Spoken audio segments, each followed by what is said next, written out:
السلام علیکم ورحمۃ اللہ وبرکاتہ۔ سیرت النبی کے اگلے حصے کی طرف بڑھتے ہیں۔ اس رازداری میں مقصد یہ تھا کہ میں اکیلا ہی کام کر ڈالوں اور 100 اونٹنیوں کا انعام حاصل کر لوں۔ میں نے اپنی ذرا بھی پہن لی تھی، پھر میں اپنی گھوڑی پر سوار ہو کر اس طرف روانہ ہوا۔ میں نے اپنی گھوڑی کو بہت تیز دوڑایا، یہاں تک کہ آخر کار میں حضرت صلی اللہ علیہ وآلہ وسلم سے کچھ فاصلے پر پہنچ گیا، لیکن اسی وقت میری گھوڑی کو ٹھوکر لگی، وہ منہ کے بل نیچے گری، میں بھی نیچے گرا۔ پھر گھوڑی اٹھ کر ہنہنانے لگی، میں اٹھا، میرے ترکش میں فال کے تیر تھے۔ یہ وہ تیر تھے جن سے عرب کے لوگ فال نکالتے تھے۔ ان میں سے کسی تیر پر لکھا ہوتا تھا کرو اور کسی پر لکھا ہوتا تھا نہ کرو۔ میں نے ان میں سے ایک تیر لیا اور فال نکالی، یعنی میں جاننا چاہتا تھا یہ کام کروں یا نہ کروں۔ فال میں انکار نکلا، یعنی یہ کام نہ کرو، لیکن یہ بات میری مرضی کے خلاف تھی۔ میں 100 اونٹنیوں کا انعام حاصل کرنا چاہتا تھا۔ نا والا تیر نکلنے کے باوجود میں گھوڑی پر سوار ہو کر آگے بڑھا، یہاں تک کہ حضرت صلی اللہ علیہ وآلہ وسلم کے بہت قریب پہنچ گیا، جو کہ اس وقت قرآن کریم کی تلاوت کر رہے تھے اور پیچھے مڑ کر نہیں دیکھ رہے تھے۔ البتہ حضرت ابوبکر صدیق رضی اللہ تعالیٰ عنہ مڑ کر بار بار دیکھ رہے تھے۔ اسی وقت میری گھوڑی کی اگلی دونوں ٹانگیں گھٹنوں تک زمین میں دھنس گئیں، حالانکہ وہاں زمین سخت اور پتھریلی تھی۔ میں گھوڑی سے اترا، اسے ڈانٹا، وہ کھڑی ہو گئی، لیکن اس کی ٹانگیں ابھی تک زمین میں دھنسی ہوئی تھی، وہ زمین سے نہ نکلی۔ میں نے پھر فال نکالی، انکار والا تیر ہی نکلا۔ آخر میں پکار اٹھا، میری طرف دیکھیے، میں آپ کو کوئی نقصان نہیں پہنچاؤں گا اور نہ میری طرف سے آپ کو کوئی ناگوار بات پیش آئے گی۔ میں سراقہ بن مالک ہوں، آپ کا ہمدرد ہوں، آپ کو نقصان پہنچانے والا نہیں ہوں۔ مجھے معلوم نہیں کہ میری بستی کے لوگ بھی آپ کی طرف روانہ ہو چکے ہیں یا نہیں۔ یہ کہنے سے میرا مطلب تھا اگر کچھ اور لوگ اس طرف آ رہے ہوں گے تو میں انہیں روک دوں گا۔ اس پر حضرت صلی اللہ علیہ وآلہ وسلم نے حضرت ابوبکر صدیق رضی اللہ تعالیٰ عنہ سے فرمایا، اس سے پوچھو یہ کیا چاہتا ہے۔ اب میں نے انہیں اپنے بارے میں بتایا، اپنے ارادے کے بارے میں بتایا اور بولا بس آپ دعا کر دیجیے کہ میری گھوڑی کی ٹانگیں زمین سے نکل آئیں۔ میں وعدہ کرتا ہوں اب آپ کا پیچھا نہیں کروں گا۔ نبی کریم صلی اللہ علیہ وآلہ وسلم نے دعا فرمائی۔ آپ کے دعا فرماتے ہی حضرت سراقہ کی گھوڑی کے پاؤں زمین سے نکل آئے۔ گھوڑی کے پاؤں جو ہی باہر آئے، سراقہ رضی اللہ تعالیٰ عنہ پھر اس پر سوار ہوئے اور آپ صلی اللہ علیہ وآلہ وسلم کی طرف بڑھے۔ آپ صلی اللہ علیہ وآلہ وسلم نے دعا فرمائی، اے اللہ ہمیں اس سے باز رکھ۔ اس دعا کے ساتھ ہی گھوڑی پیڑ تک زمین میں دھس گئی۔ اب انہوں نے کہا، اے محمد میں قسم کھا کر کہتا ہوں مجھے اس مصیبت سے نجات دلا دیں، میں آپ کا ہمدرد ثابت ہوں گا۔ نبی کریم صلی اللہ علیہ وآلہ وسلم نے ارشاد فرمایا، اے زمین اسے چھوڑ دے۔ یہ فرمانا تھا کہ ان کی گھوڑی زمین سے نکل آئی۔ بعض تفسیر میں لکھا ہے کہ سراقہ رضی اللہ تعالیٰ عنہ نے 7 مرتبہ وعدہ خلافی کی، ہر بار ایسا ہی ہوا۔ بعض روایت میں ہے کہ ایسا 3 بار ہوا۔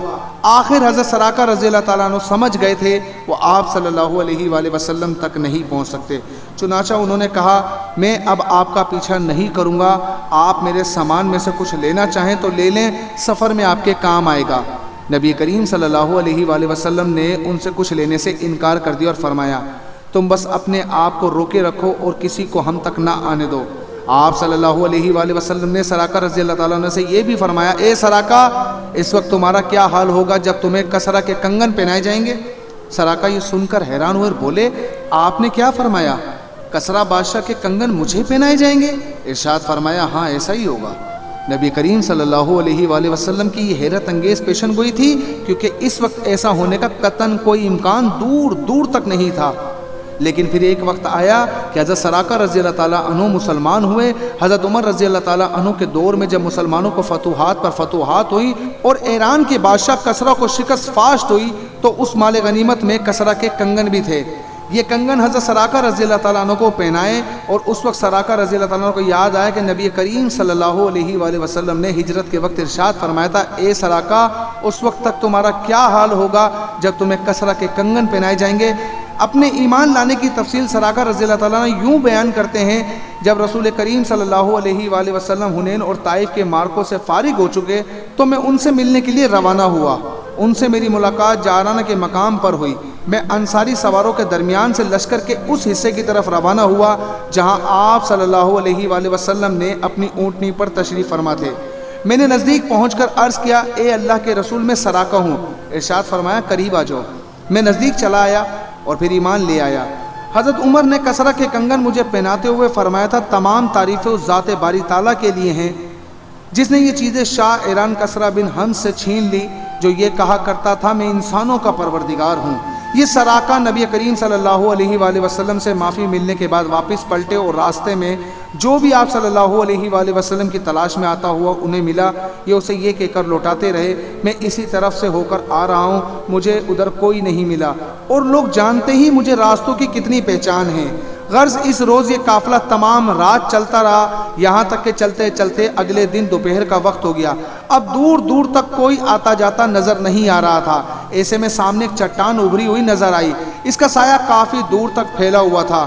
نبی کریم صلی اللہ علیہ وآلہ وسلم نے اس جگہ پڑاؤ ڈالنے کا ارادہ فرمایا۔ حضرت ابوبکر صدیق رضی اللہ تعالیٰ عنہ سواری سے اترے اور اپنے ہاتھوں سے جگہ کو صاف کرنے لگے تاکہ آپ صلی اللہ علیہ وآلہ وسلم چٹان کے سائے میں سو سکیں۔ جگہ صاف کرنے کے بعد حضرت ابوبکر صدیق رضی اللہ تعالیٰ عنہ نے اپنی پوستین وہاں بچھا دی اور عرض کیا اللہ کے رسول یہاں سو جائیں، میں پہرا دوں گا۔ نبی کریم صلی اللہ علیہ وآلہ وسلم سو گئے۔ ایسے میں حضرت ابوبکر صدیق رضی اللہ تعالیٰ عنہ نے ایک چرواہے کو چٹان کی طرف آتے دیکھا، شاید وہ بھی سائے میں آرام کرنا چاہتا تھا۔ ابوبکر صدیق رضی اللہ تعالیٰ عنہ فوراً اس طرف مڑے اور اس سے بولو تم کون ہو؟ اس نے بتایا میں مکہ کا رہنے والا ایک چرواہا ہوں۔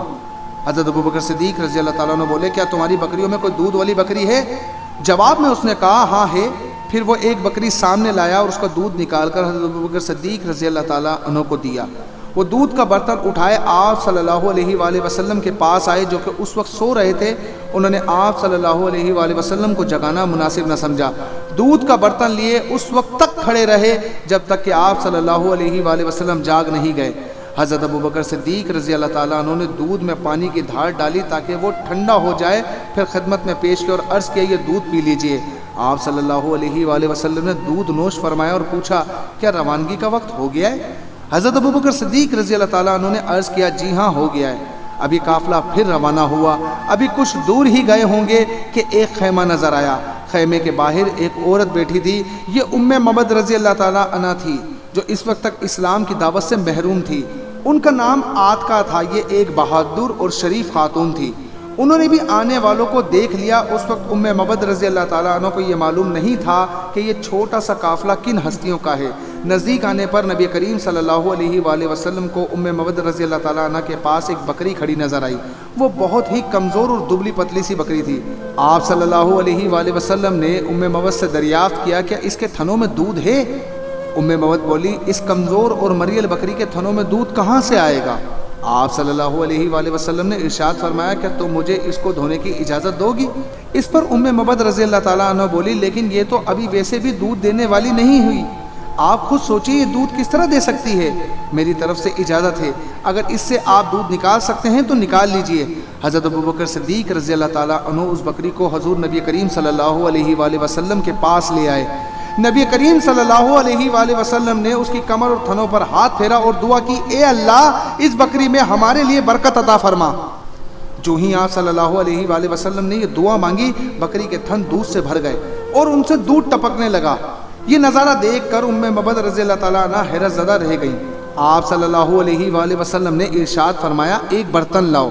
حضرت ام مبد ایک برتن اٹھا لائیں، وہ اتنا بڑا تھا کہ اس سے 8-10 آدمی سیراب ہو سکتے تھے۔ غرض نبی کریم صلی اللہ علیہ وآلہ وسلم نے بکری کا دودھ نکالا، اس کے تھنوں میں دودھ بہت بھر گیا تھا۔ آپ صلی اللہ علیہ وآلہ وسلم نے وہ دودھ پہلے ام مبد کو دیا، انہوں نے خوب سیر ہو کر پیا، اس کے بعد ان کے گھر والوں نے پیا۔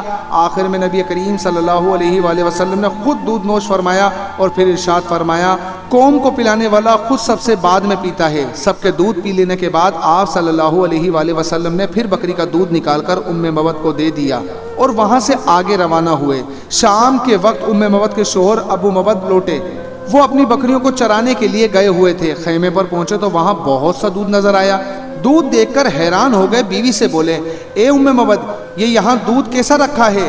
گھر میں تو کوئی دودھ دینے والی بکری نہیں ہے۔ مطلب یہ تھا کہ یہاں جو بکری تھی وہ تو دودھ دے ہی نہیں سکتی تھی، پھر یہ دودھ کہاں سے آیا؟ حضرت ام مبد بولی آج یہاں سے ایک بہت مبارک شخص کا گزر ہوا ہے یہ سن کر حضرت ابو مبد اور حیران ہوئے اور بولے ان کا حلیہ تو بتاؤ۔ جواب میں مبد نے کہا ان کا چہرہ نورانی تھا، ان کی آنکھیں ان کی لمبی پلکوں کے نیچے چمکتی تھی، وہ گہری سیاہ تھی، ان کی آواز میں نرمی تھی، وہ درمیانے قد کے تھے یعنی چھوٹے قد کے نہیں تھے، نہ بہت زیادہ لمبے تھے، ان کا کلام ایسا تھا جیسے کسی لڑی میں موتی پیرو دیے گئے ہوں، بات کرنے کے بعد جب خاموش ہوتے تھے تو ان پر باوقار سنجیدگی ہوتی تھی، اپنے ساتھیوں کو کسی بات کا حکم دیتے تھے تو وہ جلد از جلد اس کو پورا کرتے تھے، وہ انہیں کسی بات سے روکتے تھے تو وہ فوراً رک جاتے تھے، وہ انتہائی خوش اخلاق تھے، ان کی گردن سے نور کی کرنیں پھوٹتی تھی، ان کے دونوں ابرو ملے ہوئے تھے، بال نہایت سیاہ تھے، وہ دور سے دیکھنے پر نہایت شاندار اور قریب سے دیکھنے پر نہایت حسین و جمیل لگتے تھے، ان کی طرف نظر پڑتی تو پھر دوسری طرف ہٹ نہیں سکتی تھی، اپنے ساتھیوں میں وہ سب سے زیادہ حسین و جمیل اور باروب تھے، سب سے زیادہ بلند مرتبہ تھے۔ حضرت مبد کا بیان کردہ حلیہ سن کر ان کے شوہر بولے اللہ کی قسم یہ حلیہ اور صفات تو انہی قریشی بزرگ کی ہے، اگر میں اس وقت یہاں ہوتا تو ضرور ان کی پیروی اختیار کر لیتا، اور میں اب اس کی کوشش کروں گا۔ چنانچہ روایت میں آتا ہے کہ حضرت مبد اور حضرت ابو مبد ہجرت کر کے مدینہ منورہ آئے تھے اور انہوں نے اسلام قبول کیا تھا۔ حضرت مبد کی جس بکری کا دودھ آپ صلی اللہ علیہ وآلہ وسلم نے دھویا تھا وہ بکری حضرت عمر کی خلافت کے زمانے تک زندہ رہی۔ ادھر مکہ میں جب قریش کو نبی کریم صلی اللہ علیہ وآلہ وسلم کا کچھ پتہ نہ چلا تو وہ لوگ حضرت ابوبکر صدیق رضی اللہ تعالیٰ کے دروازے پر آئے، ان میں ابو جہل بھی تھا۔ دروازے پر دستک دی گئی تو حضرت ابوبکر صدیق رضی اللہ تعالیٰ عنہ کی بڑی بیٹی حضرت اسما باہر نکلی۔ ابو جہل نے پوچھا تمہارے والد کہاں ہیں؟ وہ بولی مجھے نہیں معلوم۔ یہ سن کر ابو جہل نے انہیں ایک زوردار تھپڑ مارا، تھپڑ سے ان کے کان کی بالی ٹوٹ کر گر گئی۔ اس پر بھی حضرت اسما نے انہیں کچھ نہ بتایا۔ ابو جہل اور اس کے ساتھی بڑبڑاتے ہوئے ناکام لوٹ گئے۔ ادھر مدینہ منورہ کے مسلمانوں کو یہ خبر ملی کہ اللہ کے رسول مکہ معظمہ سے ہجرت کر کے مدینہ منورہ کی طرف چل پڑے ہیں۔ اب تو وہ بے چین ہو گئے، انتظار کرنا ان کے لیے مشکل ہو گیا۔ روزانہ صبح سویرے اپنے گھروں سے نکل پڑتے اور ہرا کے مقام تک آ جاتے جو مدینہ منورہ کے باہر ایک پتھریلی زمین ہے۔ جب دوپہر ہو جاتی اور دھوپ میں تیزی آ جاتی تو مایوس ہو کر واپس لوٹ آتے۔ پھر ایک دن ایسا ہوا مدینہ منورہ کے لوگ گھروں سے مقام ہرا تک آئے، جب کافی دیر ہو گئی اور دھوپ میں تیزی آ گئی تو وہ پھر واپس لوٹنے لگے۔ ایسے میں ایک یہودی ہرا کے ایک اونچے ٹیلے پر چڑھا، اسے مکہ کی طرف سے کچھ سفید لباس والے آتے دکھائی دیے۔ اس قافلے سے اٹھنے والی گھر سے نکل کر جب حضرت صلی اللہ علیہ وآلہ وسلم واضح طور پر نظر آئے تو وہ یہودی پکار اٹھا اے گروہ عرب جن کا تمہیں انتظار تھا وہ لوگ آ گئے۔ تو دوستو انشاءاللہ اس کا اگلا حصہ ہم کل اپلوڈ کریں گے۔ اپنی رائے کومنٹ سیکشن میں دینا مت بھولیے گا۔ ملتے ہیں اگلے ویڈیو میں، تب تک کے لیے اپنا بہت سارا خیال رکھیے گا۔ السلام علیکم ورحمۃ اللہ وبرکاتہ۔